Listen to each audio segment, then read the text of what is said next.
come in. Nice to see you.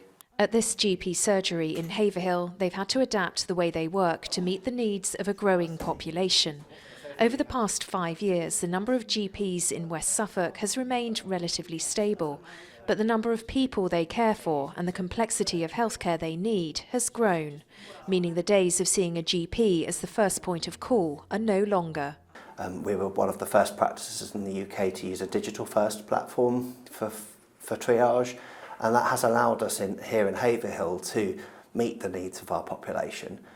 But it does mean that the people's connection with their general practitioner is different. According to the British Medical Association, there are now almost 2,000 fewer GPs practising in England than 8 years ago, with the East of England having the lowest number across all regions at 4,895. The reasons are varied.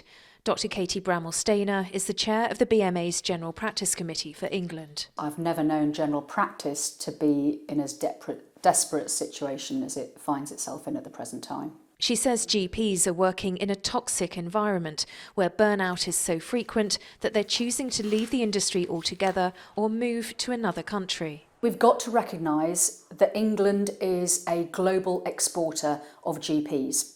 And if the terms and conditions and the quality of life and how they're treated and how safe it feels is much more advantageous outside England, then we are going to lose these doctors. Another trend that one practice in Luton is noticing is doctors are choosing to be locums. We have more GPs in training in the east of England. When they come out, many of them, seeing the morale in primary care, choose not to be partners. They choose not to be salaried GPs. They want to be locums, which is not what the system really wants or needs. We want to have more people committed into practices. In a statement, the Department of Health and Social Care said, "We're now delivering 50 million more GP appointments per year, with more than 2,600 additional doctors compared to 2019.